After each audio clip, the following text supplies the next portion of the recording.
जय हिंद प्यारे साथियों, राम राम। सभी को स्वागत है आप सभी का ड्रीम एग्जाम के यूट्यूब चैनल पर। साथियों, एक बड़ी अपडेट आप सभी के लिए कि जो क्या मसला अभी चल रहा है नगरपालिका सफाई कर्मचारी भर्ती में अनुभव प्रमाण पत्र को लेकर क्या लोचा अभी चल रहा है, क्या कौन से दो गुट आमने सामने हैं, क्या समस्या है, किसका अनुभव चलेगा किसका नहीं चलेगा, इन सभी जानकारियों के लिए इस वीडियो को पूरा देखना। देखो, कुछ भी बातें हो, कोई भी बात हो, आप लोग इंतजार कर रहे थे कि सर ने अभी तक वीडियो नहीं डाली इस मैटर में, तो भाई कल मैं यहाँ पे नहीं था और फिर मुझे इन चीजों का जो पता चला तो मैंने सोचा कि वीडियो डालना जरूरी है क्योंकि आप सब लोगों को पता चले ताकि इन चीजों का, ठीक है, क्या चीज है, क्या ये अखबार की कटिंग कह रही है, क्या ये बयान है, ठीक है। डीएलबी की तरफ से ऐसा कोई अभी तक नोटिस वोटिस कुछ भी नहीं है। सफाई कर्मचारी भर्ती प्रमाण पत्र को लेकर दो पक्ष आमने सामने, केवल नेतागिरी वाला काम हो गया कि दो पक्ष हैं, एक पक्ष इधर का एक पक्ष इधर का, तो कौन से पक्ष की बातें मानी जाएंगी कौन से की नहीं मानी जाएंगी, सारी चीजें आप लोग देखिए एक बार, ठीक है। जब आप देखोगे ना तब अपने आप समझ में आ जाएगा कि ये जो है क्या कहना चाह रहे हैं, ठीक है भाई, ये जो है क्या कहना चाह रहे हैं।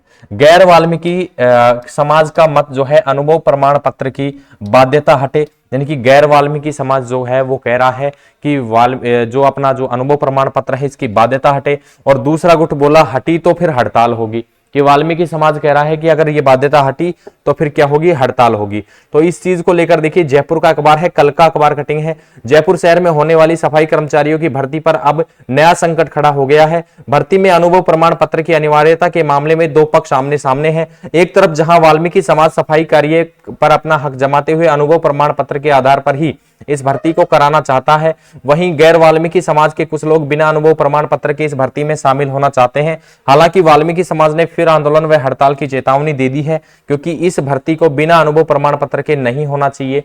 ऐसे में अब अगर हड़ताल हुई तो बारिश के समय में लोगों को काफी परेशानी हो सकती है। बता दें कि जयपुर के दोनों नगर निगमों में 3700 सफाई कर्मचारियों के पद हैं। इसमें सबसे ज्यादा ग्रेटर निगम में है। वाल्मीकि संगठन में से जुड़े नेता जो है राकेश मीणा ने बताया कि अगर भर्ती में अनुभव प्रमाण पत्र की बाध्यता को नहीं हटाया गया तो गैर वाल्मीकि लोगों को इसका लाभ नहीं मिल सकेगा। ऐसे में अगर बाध्यता नहीं हटाई गई तो हम बेरोजगारों के साथ मुख्यमंत्री व मंत्री धारीवाल के आवास पर घेराव करेंगे। वहीं दूसरी ओर वाल्मीकि संगठन के अध्यक्ष जो है वाल्मीकि संगठन के जो अध्यक्ष है नंदकिशोर डांडोरिया जी ने क्या कहा है कि अनुभव प्रमाण पत्र जरूरी है तो नगर निगम के सक्षम अधिकारी की ओर से जारी होना चाहिए, उस व्यक्ति को प्राथमिकता भी मिलनी चाहिए। इसमें उन्होंने बताया कि सक्षम अधिकारियों के मुख्य स्वास्थ्य निरीक्षक, स्वास्थ्य अधिकारी, उपायुक्त इसे जारी कर सकते हैं। इसके साथ ही 2018 से पहले संविदा पर ठेके पर मेस्ट्रोल पर कार्यरत कर्मचारियों को नगर निगम, नगर पालिका व नगर परिषद के संविदाकारों को जारी अनुभव प्रमाण पत्रों को प्राथमिकता दी जाएगी। यानी कि और इसमें कह रहा है इसके बाद अन्य विभागों व निजी अस्पतालों, स्कूलों, संस्थाओं से जुड़े लोगों को प्राथमिकता दी जाएगी। ये एक अखबार की कटिंग, तो ये को सारा निचोड़ मैं आप लोगों को इन चीजों का बताऊंगा। उससे पहले मैं आप लोगों को थोड़ा सा और एक अखबार की कटिंग और दिखा देता हूं।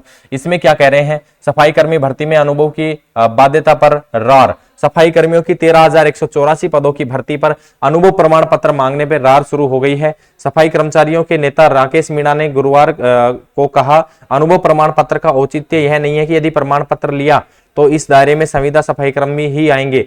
ऐसे में सभी बेरोजगारों को मौका नहीं मिल पाएगा, जबकि वर्ष 2018 की भांति इस तरह के नियम नहीं थे।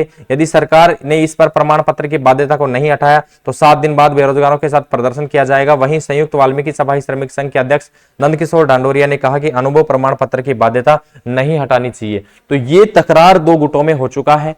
और ये क्या मैटर है, देखिए मैं आप लोगों को बारीकी से क्लियरली समझाता हूं कि क्या मैटर ये चल रहा है। तो सबसे पहले ध्यान से सुनो, आप लोगों को अनुभव प्रमाण पत्र चाहिए, बोल साक्षात्कार जो है आपका, यानी कि सक्षम अधिकारी के सिग्नेचर के सहित चाहिए। किसके सहित चाहिए, सक्षम अधिकारी के सिग्नेचर के समेत चाहिए, ठीक है। ये कहा गया था। डांडोरिया जी का कहना है कि सक्षम अधिकारी कौन, जैसे नगर पालिका में ईओ होता है तो ईओ के सिग्नेचर होने चाहिए। तो भाई ये बात तो बिल्कुल गलत है। ठेकेदारों के पास किसी ने काम किया है तो भाई ईओ क्यों साइन करके देगा। ठेकेदार जब जारी कर रहा है तो ठेकेदार का, चलो देखो दो चीज है, एक तो ठेकेदार जारी कर रहा है, कौन जारी कर रहा है, ठेकेदार जिसने उसके पास काम किया है, रिकॉर्ड होगा तो ठेकेदार जारी कर देगा। एक जो है कौन जारी करेगा, ये मांग रहे हैं किसका, ईओ का हस्ताक्षर। तो भाई जब ठेकेदार के पास काम किया है, ठेके पे काम किया है, 6,000 7,000 रुपए की सैलरी पे काम किया है, ठेकेदार ने उसको सैलरी दिया है, तो ईओ का तो मसला ही खत्म हो गया। ईओ क्यों साइन करके देगा भाई उस पे, ऐसे तो किसी को भी नहीं मिलेगी। ऐसे तो किसी को भी प्रमाण पत्र नहीं मिलेगा, फिर फॉर्म कौन भरेगा? कोई भी नहीं भरेगा। ऐसे थोड़ी होता है। अनुभव प्रमाण पत्र ठेकेदार जारी कर रहा है तो ठेकेदार द्वारा जारी रहेगा और प्राथमिकता नगरपालिका ठेकेदार वाले को मिल रही है और मिलनी चाहिए, क्योंकि जिसने नगरपालिका में पहले काम किया है उसको मिलनी चाहिए। लेकिन अनुभव प्रमाण पत्र लेना जरूरी है। देखो मेरी जो पर्सनल राय है वो क्या है, देखो अनुभव प्रमाण पत्र होना जरूरी है। अनुभव प्रमाण पत्र जो है, अनुभव प्रमाण पत्र ये जरूरी है। क्या है? जरूरी है। जिसने काम कर रखा है उसी को काम दे रहे हैं, ये बहुत ही इंपॉर्टेंट है, ये चीज जरूरी है। क्यों जरूरी है? क्योंकि जिसने काम आता ही नहीं है, जिससे वो काम करेगा कैसे? समझे इस बात को। तो जिसने काम कर रखा है पहले से नगरपालिका में उसका जरूरी है। लेकिन ये अनुभव प्रमाण पत्र जो संस्थाओं ने बताया है कि भाई नगरपालिका ठेकेदार का, नगरपालिका ठेकेदार का या किसी सरकारी संस्था का ही मान्य होना चाहिए। प्राइवेट सेक्टर में जो जॉब कर रहे हैं उनका मान्य नहीं होना चाहिए। ठेके प्रणाली पे जो काम कर रहे हैं, जो संविदा कर्मी थे, उनका मान्य होना चाहिए। लेकिन ये सक्षम अधिकारी के सिग्नेचर, ये चीज गलत है भाई। सक्षम अधिकारी क्यों सिग्नेचर करके देगा भाई? ठेकेदारों के पास काम किया है तो ये बाध्यता नहीं होनी चाहिए। साथियों जो भी बात है, आप लोगों का क्या मत है कमेंट सेक्शन में मुझे जरूर से बताइएगा। और साथियों देखो, भर्ती को अटकाने का लोचा है। भर्ती खुशी पूर्वक हो रही है, भर्ती बड़ी मुश्किल से भर्ती आई है। अब इस भर्ती में अड़चन लगाने के लिए लोग पता नहीं क्यों अपना अपना वो कर रहे हैं। देखो भर्ती में नगरपालिका की जो सफाई कर्मचारी की भर्ती है, बहुत ही मशक्कत से भर्ती आई है और अब इस भर्ती में अड़चन लगाने की कोशिश की जा रही है। तो मैं सभी से निवेदन करता हूं, इस भर्ती को बिल्कुल आराम से हो जाने दीजिए। क्यों इसमें अड़चन लगाने पे तुले हो भाई? अनुभव प्रमाण पत्र नगरपालिका ठेकेदार जारी कर रहे हैं, उनका चलेगा, सरकारी संस्था का चल रहा है। फिर ये सक्षम अधिकारी के सिग्नेचर वगैरह ये कहां से आ गए?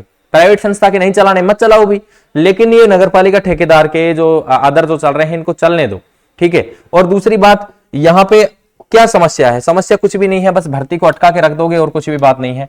वो कह रहा है मैं आंदोलन करूंगा, वो कह रहे हैं मैं आंदोलन करूंगा। भाई आंदोलन तुम सब कर लेना, कोई दिक्कत नहीं है, ठीक है। लेकिन कहीं ना कहीं नुकसान तो युवाओं का ही हो रहा है, बेरोजगारों का हो रहा है। वो चीज नहीं देख रहे आप। चीजों को समझो भाई, ऐसे नहीं होगा। अनुभव प्रमाण पत्र चलेगा, नगरपालिका ठेकेदार का चलेगा, सरकारी संस्था का चलेगा, कोई इश्यू नहीं है, कोई दिक्कत नहीं है, ठीक है भाई। सबसे पहले प्राथमिकता नगरपालिका वाले को मिलेगी, ये भी फिक्स है, ठीक है। अभी बात करते हैं आगे आपकी, अगर कोई भी साथी देखो तैयारी करना चाहता है, पीडीएफ चाहिए सर, पीडीएफ में सारी चीजें इंटरव्यू ट्रेड टेस्ट की डाली गई है। 99 रुपए में पीडीएफ आप बाई स्टडी के एप्लीकेशन से डाउनलोड कर सकते हो। इसके अलावा बाई स्टडी के एप्लीकेशन से आप 999 रुपए का जो हमारा ऑनलाइन कोर्स है, इंटरव्यू ट्रेड टेस्ट क्लासेस, सारी पीडीएफ वगैरह सारी चीज इसमें मिल जाएंगी। तो 999 में ये कोर्स भी आप ज्वाइन कर सकते हो। और हमारे पास जो साथी आना चाहता है तो फीस मात्र 2500 रुपए, इस महीने का ऑफर चल रहा है। इस महीने के लास्ट तक अगर आप आते हैं तो आपकी 2500 रुपए फीस रहेगी। और आपका Raj defence academy hostel Bansur Alwar जिले में, बानसूर तहसील में आपका ये कार्यक्रम 3 दिन का चल रहा है। महिलाओं के लिए अलग से रहने की सुविधा है। इंटरव्यू ट्रेड टेस्ट और डॉक्यूमेंट चेकिंग, ये सारी प्रक्रिया की जाएगी। और 93 51 78 48 38 और 98 87 64 60 20 इन नंबर पे आप हमारे साथ संपर्क कर सकते हैं। व्हाट्सएप मैसेज ही करें, ज्यादातर हो सके तो, कॉलिंग हम नहीं उठा पाएंगे। तो आप लोग यहाँ पे, और अनुभव प्रमाण पत्र की बात रही तो भाई अनुभव प्रमाण पत्र जो है आप लोगों को नगरपालिका ठेकेदार के चलेंगे, कोई दिक्कत नहीं है। दूसरी बात, किसी सरकारी संस्था में अगर आपने काम किया है तो चलेगा। जिसने काम किया है जेन्युइन उसका चलेगा। ऐसा नहीं कि तुमने मित्र वाले पे जाके फर्जी बनवा लिया और वो चल जाएगा, वो नहीं चलेगा। जेन्युइन पूरी इसकी रिकॉर्ड की जांच हो। मैं चाहता हूं कि जो अनुभव प्रमाण पत्र है इसके रिकॉर्ड की जांच करी जाए, किस किस का रिकॉर्ड है किसका नहीं है। बिना रिकॉर्ड वाले फर्जी को निकाला जाए और जिसने काम किया है उसका चलाया जाए। ये हुई मुद्दे की बात। ऐसे बात करो मुद्दे की। ये थोड़ी है कि 18 एजेंसियों का चला दिया और किसी का नहीं चलेगा, ये तो गलत बात है। सक्षम अधिकारी के साइन चाहिए। सक्षम अधिकारी कल को पैसे खाने लग गए तब क्या करोगे? सक्षम अधिकारी साइन करने के पैसे मांगने लग गया तो बेरोजगार कहां से पैसे देंगे? लालच तो आ ही जाएगी ना कहीं मन में। तो इस चीज को, हर चीज को सोचना पड़ता है। नगर पालिका के ठेकेदार वालों को वरीयता मिलनी चाहिए, ठीक है, पहले। फिर किसी सरकारी संस्थान में काम किया है प्राइवेट तरीके से, हॉस्पिटल में, किसी स्कूल में, तो उनको फिर प्राथमिकता मिलनी चाहिए। इस तरीके से काम होगा, एक सिस्टमेटिक सिस्टम से काम होगा, तब जाके पार पड़ेगी। ऐसा नहीं है कि भाई आप लोग ईओ के साइन करा के लाओ, उसके भाई क्यों करके देगा वो साइन? सरकारी अधिकारी साइन क्यों करेगा? काम ठेकेदार के पास किया है और सरकारी अधिकारी उसके ऊपर साइन करेगा, क्यों करेगा? कुछ चीजें सोचने समझने की होती हैं। तो इन चीजों को सोचो समझो और थोड़ा सा दिमाग लगाओ, ठीक है भाई। आज के लिए इतना ही रखते हैं। बाकी अनुभव प्रमाण पत्र सबके चलेंगे, कोई दिक्कत नहीं है। सरकारी संस्थाओं में नगरपालिका ठेकेदार से किसी ने बनवाया है या जिसने काम किया है ना 100% चलेगा भाई। घबराने की कोई दिक्कत नहीं है, कोई अफरा तफरी कुछ भी करने की जरूरत नहीं है, 100% चलेंगे। ठीक है, बाकी भर्ती को अगर अटकाने की बात है तो भाई ऐसे तो कोई भी लोचा कर सकता है, कोई भी ऐसे तो मनगढ़ंत कुछ भी अपनी राजनीति चमकाने की बात होती है, ऐसा कोई दिक्कत नहीं है। कोई भी अगर इश्यू होगा तो जरूर हम आपके सामने वीडियो वगैरह बनाएंगे, जरूर कोई भी आपकी आवाज उठानी पड़ेगी तो हम आवाज भी उठाएंगे, लेकिन सच के साथ हैं, अच्छाई के साथ हैं और आपके साथ हैं, बेरोजगार साथियों के साथ हैं। आज के लिए इतना ही। जय हिंद, जय भारत, वंदे मातरम।